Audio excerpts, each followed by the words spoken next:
We start right here in Washington, D.C., where Donald Trump will soon take the oath of office as the 47th President of the United States. But before his swearing in, he's offered a preview of the next 4 years of his presidency. In fact, last night, the soon-to-be Commander-in-Chief held a victory rally at Capital One Arena, where he vowed to impose severe limits on immigration to fulfill the central promise of his presidential campaign. By the time the sun sets tomorrow evening, the invasion of our borders will have come to a halt, and all the illegal border trespassers will in some form or another be on their way back home. The border security measures I will outline in my inaugural address tomorrow will be the most aggressive, sweeping effort to restore our borders. Now, while Donald Trump has promised to deport millions of illegal migrants, such actions would face enormous logistical hurdles and cost billions of dollars.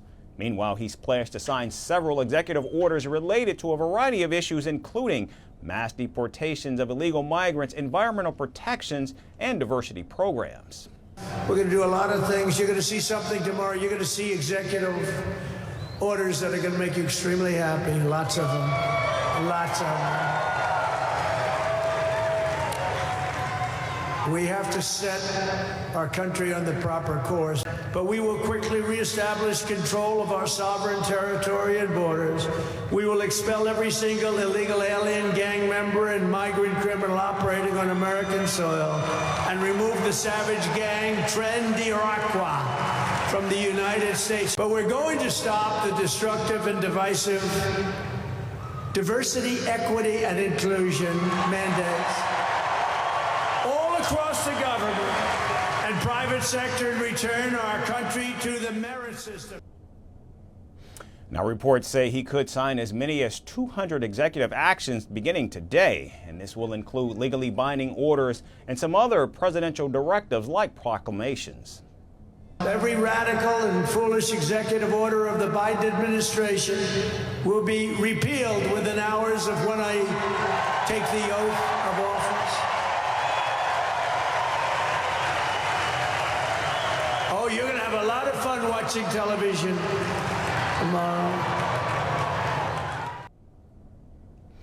Now, apart from executive orders, Donald Trump told his supporters he would direct the U.S. military to create an Iron Dome missile defense shield and once again claimed credit for the ceasefire deal in Gaza.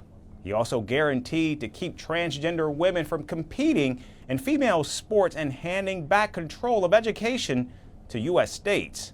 And on the first day in office, Trump is also expected to pardon the 2021 Capitol Hill rioters, whom he calls hostages. And the irony is Donald Trump will take the oath of office from inside the rotunda of the U.S. Capitol, the same spot his supporters vandalized after his 2020 election defeat. For more on Donald Trump's inauguration and his promise for the next 4 years, we have with us Mark Mirowitz. He's a political analyst and professor at State University in New York. Thanks for being with us today, Professor. Pleasure. So let's start with what we're expecting to see. You know, Donald Trump is taking office at a time of tremendous volatility in the Middle East. And given that he's certainly no stranger this time around, what do you think we should expect from him as he now navigates difficult issues such as this hostage release deal, Iran, and of course the fragility that we're seeing out of Syria right now? Well, Trump had said that if the hostages are not all released by the time he's inaugurated, all hell would break loose. And we've seen that, the hostage release is not all the hostages. It's 3 hostages. There are numerous phases involved. It's very complicated. However, it is really clear that Trump's involvement was pivotal to make this happen.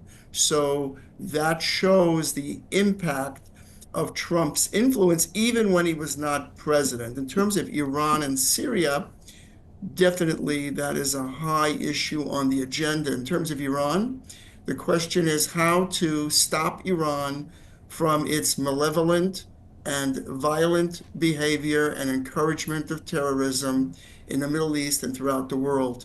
That is a #1 priority for the United States and for Israel. As far as Syria is concerned, Well, I would say this, that is going to be a very, very tough issue, and it will involve coordination among the United States, Turkey, Syria, various other parties to figure that out.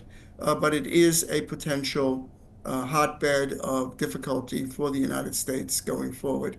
But I think Trump will use his skills and contacts with foreign policy, especially with Turkey's President Erdogan, to try to figure out a way to make this move forward without a violent result.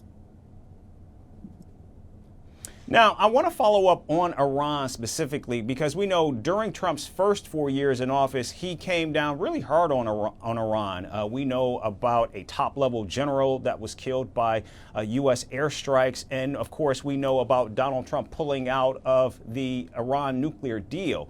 Now that he is coming back and now that we see that the United States and Israel has to some extent contained some of Iran's proxies, do we expect Donald Trump, or do you expect Donald Trump to be more aggressive when dealing with Iran?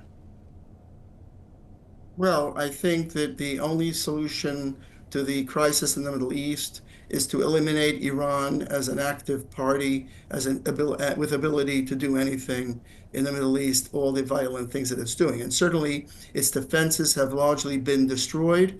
The question is its nuclear capacity. And the fact of the matter is that right now, recently, the European three, UK and France and Germany, have gone again to meet with Iran to talk about a nuclear deal. And this foolishness has to end because there is no efficacy to a nuclear deal with Iran. Iran will not make a fair deal. It will not follow its obligations under a deal. It will continue to support terrorism and violence. And frankly, I think the Trump administration is going to put a stop to that. And if they do, we can see possibly a peaceful Middle East coming forward. But we will not have a peaceful Middle East with Iran as a viable party again, and the possibility that it would go nuclear. This is the most frightening thing, I think, on the verge of in the world at the present time. Well, let's look at what we're going to see today. Donald Trump will be inaugurated. This is a historic day. It becomes now only the second former president to be reelected. And what he's done differently in terms of breaking the mold from what we have seen from past incoming presidents is he's actually courted world leaders with invites to attend his inauguration.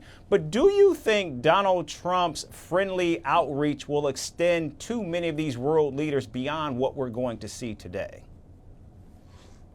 Well, you're right about that. I mean, he invited Xi Jinping to come. He wasn't able to get that. Would have been the unbelievable political event of the century. The vice president of China's coming, and various other world leaders, as you said. But that is also very, very characteristic of what happens at an inauguration. But Trump has a very strong ability. I see you have the Argentinian President Milei and other friendly leaders around the world. His courting of those leaders has been very important, even in his first term. Of course, he tried to court the leader of Kim Jong-un of North Korea, and that had limited. He's trying to do that again, and there is certainly an element of that that could be successful, and presidents do that. And I think he's particularly good at it, and I think he's going to continue to do it. Whether he can do this with Russia and with Putin and with the war in Ukraine is an open question. He said that the war in Ukraine would be over on day one. That's today. It's not over, but I do think that the relationship that Putin has with Trump will be very important in hopefully figuring out an end to this horrible war in Ukraine. And we really need to end it. And it's also a big political issue here domestically. So that's also one high on the plate, a very, very plate full of things that present to President Trump on his first day. And now, staying with Donald Trump and how he engages with world leaders as well as other countries and particularly our allies, I cannot let you leave without talking about what's happening directly with where you are. Donald Trump is expected to sign over 100 executive orders today, and one of those orders is expected to be across-the-board tariffs that he's going to put on one of the United States' biggest trading partners, Canada. Talk a little bit about what you think the impact might be if, in fact, Donald Trump decides to go through with these tariffs on Canada. Of course, we know one of the biggest salient points of Donald Trump's campaign and his candidacy was his ability to actually combat rising inflation. And if, in fact, he goes through with these tariffs, that will only increase inflation, not decrease it, to say nothing of what it'll mean with one of the United States' biggest allies and trading partners, and, of course, its northern neighbor. I think more realistically are the pardons that you're flashing on the screen, transgender sports and pardoning the January 6th rioters and immigration. Those are going to happen. I am very doubtful.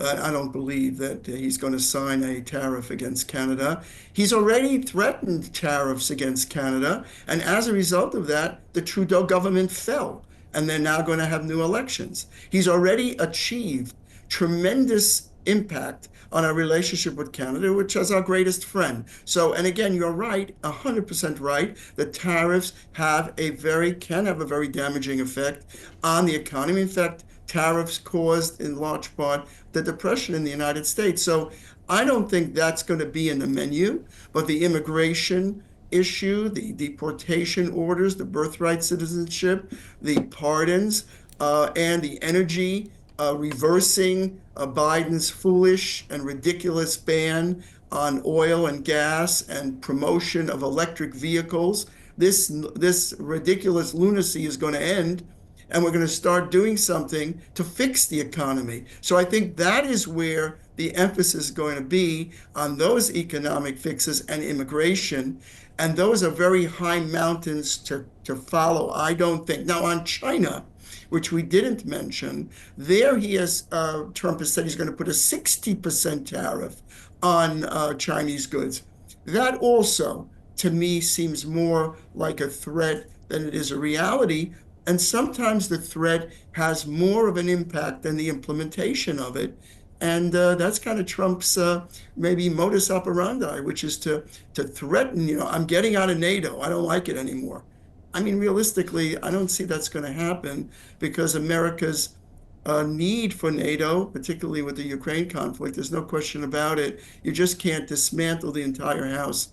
But what he does is I say threaten, I don't mean threat, he's using cajoling and influencing and using the power of the presidency to influence both domestically and our foreign leaders around the world, including our allies, to do things like increasing the percentage of GDP that they use for defense. Is really important.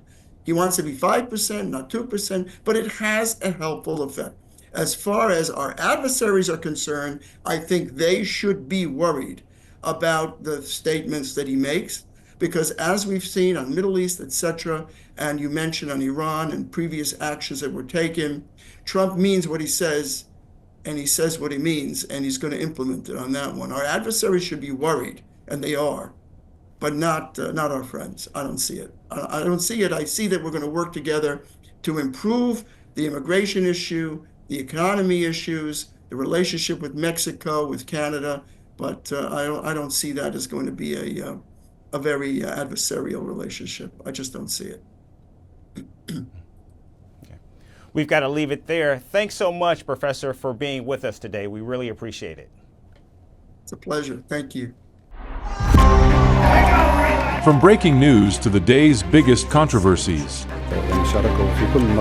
shedding light on the world's top headlines, detailed analysis on the stories that matter the most to you. Catch it all on Spotlight at 6 p.m. India time and 12:30 GMT. Only on Firstpost.